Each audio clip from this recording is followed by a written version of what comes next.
Hello and welcome to the second in this series of web-based introductions to the Theory of Forms lecture course. This week's lectures we're going to focus on the question of what must the world be like in order to be knowable and how this might motivate Plato to introduce the forms. What's the philosophical motivation for Plato's introducing the theory of forms? So I mentioned last time that there are these three individuals who all form part of the story of the theory of forms: Plato, Socrates and Aristotle. In this week we're going to be focusing on a report by Aristotle of the philosophical background which led Plato to introduce the theory of forms. What did Aristotle say? Well, he remarks that the theory of forms occurred to the people who stated it because, as regards to truth, they were convinced by the Heraclitean arguments that all the perceptible things are in flux, so that if there is to be knowledge of anything or understanding, there must be some other permanent kinds of thing over and above the perceptible things, because there is not knowledge of things in flux. That is to say, the permanent things over and above the perceptibles are the forms, and the perceptibles themselves are the things in flux. This means that there are two separate characterizations, two sets of properties that forms have which participants, the perceptibles, lack. The forms are eternal, they're objects of knowledge, they're non-changeable, whereas the things in flux, the perceptibles, are perceptible, they change, and they're not eternal, and they're not objects of knowledge. Aristotle gives, as the philosophical motivation for this, a certain or two different kinds of thesis. One thesis is a thesis in ontology, a question about what the world is like, i.e. the perceptible world is in flux, and the other is a thesis in epistemology, i.e. a thesis about what knowledge is like, and knowledge can't be of things in flux. And I'm just going to briefly look at these two different theses and then draw some conclusions. Okay, so first, looking at the ontological thesis, the so-called Heraclitean thesis. This here is a picture of Heraclitus, who was a pre-Socratic philosopher who apparently wrote in a series of so-called dark remarks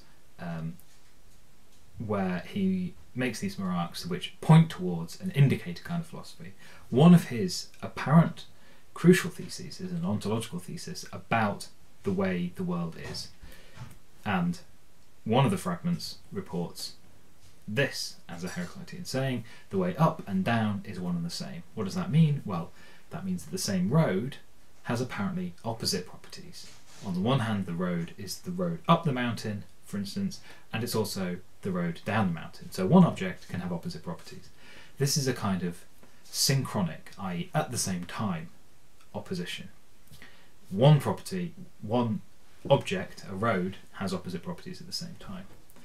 But Heraclitus is also famous for another kind of flux hypothesis, the idea that everything flows like a river, and this is Plato reporting Heraclitus, and where it says Heraclitus says that all things flow and nothing stays, and likening what exists to the stream of a river, says that you couldn't step into the same river twice. And this seems to be more of a diachronic flux theory, right? The same thing, this river, changes through time. So it's not that it has opposite properties at the same time, although it does, of course, because in the Heraclitean view, possibly everything does. But it's just that also it changes its properties across time. So it's different water in the same river, for instance. So that's the ontological side of the thesis, that explains the ontological side of the thesis, the idea that this Heraclitean idea that everything in the perceptible world is constantly changing. Why is that problematic for knowledge? Well, this woodcut by Escher shows a similar phenomenon. What you have here is fish turning into birds.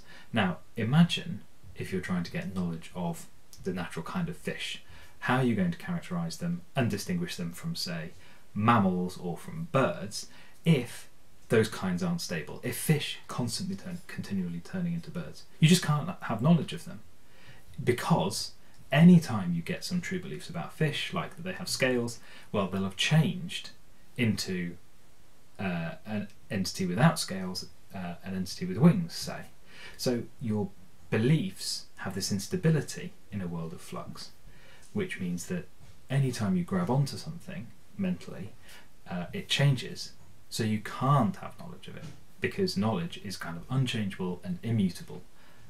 Knowledge is, as it were, infallible.